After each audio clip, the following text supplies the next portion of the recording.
Hi friends, ಎಲ್ಲರಿಗೂ ನಮಸ್ಕಾರ. ಇವತ್ತು ಅಪರೂಪಕ್ಕೆ ಕುಂಬಳಕಾಯಿ ಸೊಪ್ಪು ಸಿಕ್ಕಿತ್ತು. ಇದರಿಂದ ಉಪ್ಸಾರು ಮಾಡೋಣ ಅಂತ ಮಾಡ್ತಾಯಿದ್ದೀನಿ. ನೋಡಿ, ನಿಮಗೂ ತೋರಿಸೋಣ ಅಂತ ತೋರಿಸ್ತೀನಿ. ಮೊದಲು ಒಂದೊಂದೇ ಎಲೆನ ಕಿತ್ಕೊಂಡು ನೀಟಾಗಿ ತೊಳೆದು ಒಂದೊಂದೇ ಎಲೆನ ಜೋಡಿಸ್ಕೊಂಡು ಸಣ್ಣ ಕಟ್ ಮಾಡ್ಕೋಬೇಕು.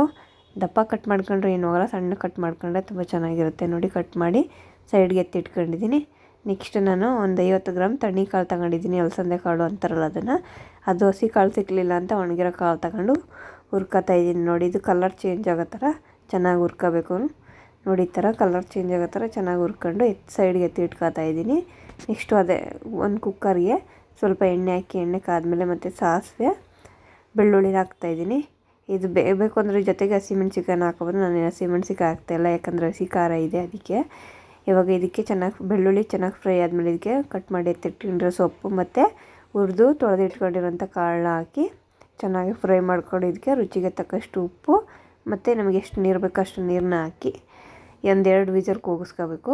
ತುಂಬ ಚೆನ್ನಾಗಿರುತ್ತೆ. ಕುಂಬಳ ಸೊಪ್ಪಲ್ಲಿ ಮಸೊಪ್ಪು ಮಾಡ್ತಾರೆ, ಇಲ್ಲಾಂದರೆ ಪಲ್ಯನೂ ಮಾಡ್ತಾರೆ. ಇಲ್ಲ ಈ ಥರ ಹಳ್ಳಿ ಸೈಡಲ್ಲಿ ಈ ಥರ ಉಪ್ಪು ಸಾಂಬಾರು ಮಾಡ್ತಾರೆ. ತುಂಬ ಚೆನ್ನಾಗಿರುತ್ತೆ, ತುಂಬ ಟೇಸ್ಟಿಯಾಗಿರುತ್ತೆ. ಇದಕ್ಕೆ ಹಸಿ ಖಾರ ಇದ್ದರೆ ತುಂಬ ಚೆನ್ನಾಗಿರುತ್ತೆ. ಇದ್ರ ಜೊತೆ ಮುದ್ದೆ ಇಲ್ಲ ಬಿಸಿ ಅನ್ನಕ್ಕೆ ಮಾಡ್ಕೋಬೋದು.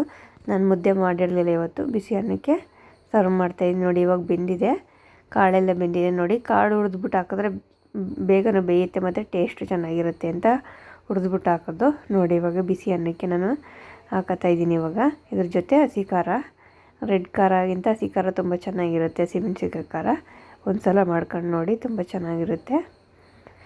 ಇವಾಗ ನೋಡಿ, ಇವಾಗ ನಾನು ತಿಂತಾಯಿದ್ದೀನಿ. ಇಷ್ಟ ಆದರೆ ಲೈಕ್ ಮಾಡಿ.